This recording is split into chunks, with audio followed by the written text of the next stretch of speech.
Passion and persistence are the two qualities that define a conservation biologist. I learned these very early on in my life, thanks to my parents, Pratibha and Ullas Karanth. I had a very unusual childhood. I got to watch animals for 17 years of my life.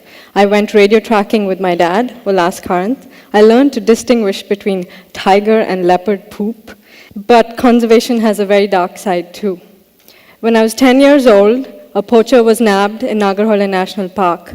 In retaliation, a mob burnt the lab, burnt my dad's gypsy, and I know if he were there, they would have killed him and the rest of us. So I took a step back and really questioned my passion for wildlife.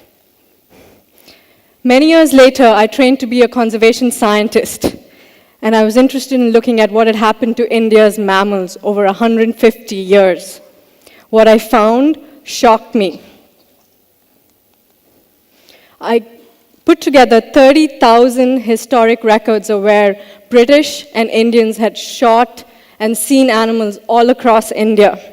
They had shot hundreds of thousands of wolves, bears, leopards, tigers, elephants, rhinos, you name it. The story of the cheetah is the one of caution. This magnificent cat ranged from Africa into the Middle East all the way to Mysore in southern India. By 1960, it was declared extinct. What about tigers, our most iconic species? What my research showed, that in 100 years, we had shrunk the range of this cat to over 60%. And this pattern repeated over 25 other species that I looked at. So what are we going to do now? 4% of India is protected, 1% of India is effectively protected, and all of this is managed by the government. So what can you and I do?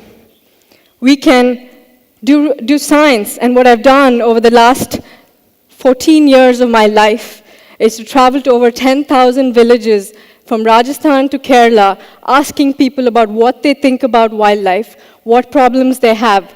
What I found is that 90% of people living close to our parks are affected by conflict. Loss of life, occasionally, loss of crops, loss of livestock.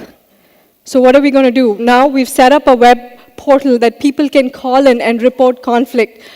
Our field teams will aid them in reporting this to the government and get compensation back. Why does compensation matter? Because it fosters tolerance for wildlife, for those of us who don't have it in our backyard. But it's also about building partnerships. Over the last 5 years, I've taken 500 urban Indians with me to 20 parks across India. We've done thousands of surveys asking people. And most of these are people between 18 and 45 from all walks of life who volunteered because they cared about wildlife. They walk away with a very real understanding of how serious conservation really is. But most of all, what is my biggest dream? My biggest dream is to rewild India. 4% is not enough. We need to make it 10%. How are we going to get there? My idea, and those of many other organizations in this world, is to buy land. You buy land that links parks, you buy land that builds corridors, you buy land to minimize conflict. But you can also involve people.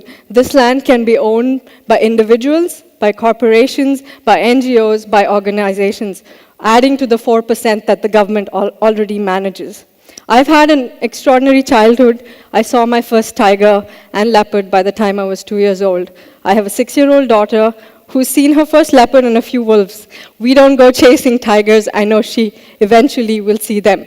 I want all of you in this room to imagine that 10%, because if we get to 10%, we can get to 10,000 tigers, 100,000 elephants, and a whole lot of other extraordinary species that our country has.